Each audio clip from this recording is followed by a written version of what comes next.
କର୍ମେ ଆମର ଯେଉଁ ପର୍ଯ୍ୟବେକ୍ଷକ ରାୟଗଡ଼ାର ସିଏଲପି ଲିଡର ଏବଂ ମାନ୍ୟବର ପଟାଙ୍ଗୀ ବିଧାୟକ ଶ୍ରୀଯୁକ୍ତ ରାମଚନ୍ଦ୍ର କାଳ ମହୋଦୟ ଉପସ୍ଥିତ ଥିଲେ ଏବଂ ଆଜି ଯାହାକି ମହାତ୍ମା ଗାନ୍ଧୀ ନିଶ୍ଚିତ କର୍ମନିଯୁକ୍ତି ଯୋଜନା ଉଚ୍ଛେଦ ବିଷୟରେ ଏବଂ ଟାଟା ପାୱାରର ମନମୁଖୀ ବିଲ୍ କରିବା ବାବଦରେ ଏବଂ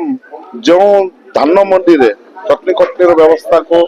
ସେ ବିଷୟରେ ଆଜି ଆନ୍ଦୋଳନ ପାଇଁ ଆମେ ପ୍ରସ୍ତୁତ କରୁଥିଲୁ ଏବଂ ଏ ସରକାର ଯୋଉ ପ୍ରକାର ଅନ୍ୟାୟ ଅତ୍ୟାଚାର କରୁଛି ପ୍ରତ୍ୟେକ କ୍ଷେତ୍ରରେ ଟାଟା ପାୱାରଠୁ ଆରମ୍ଭ କରିକିରି ଧାନ ମଣ୍ଡିଠୁ ଆରମ୍ଭ କରିକିରି ଏବଂ ମହାତ୍ମା ଗାନ୍ଧୀ କର୍ମନିଯୁକ୍ତି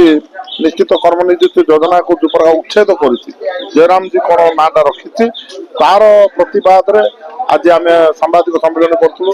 ଏହା ପ୍ରତ୍ୟେକ ପଞ୍ଚାୟତଠୁ ଆରମ୍ଭ କରିକିରି ଜିଲ୍ଲାକୁ ଆରମ୍ଭ କରିକିରି ରାଜ୍ୟର ଲୋକଙ୍କୁ ପହଞ୍ଚିବ ଏବଂ ନିଶ୍ଚିତ ଭାବରେ ଜୋରଦାର ଆନ୍ଦୋଳନ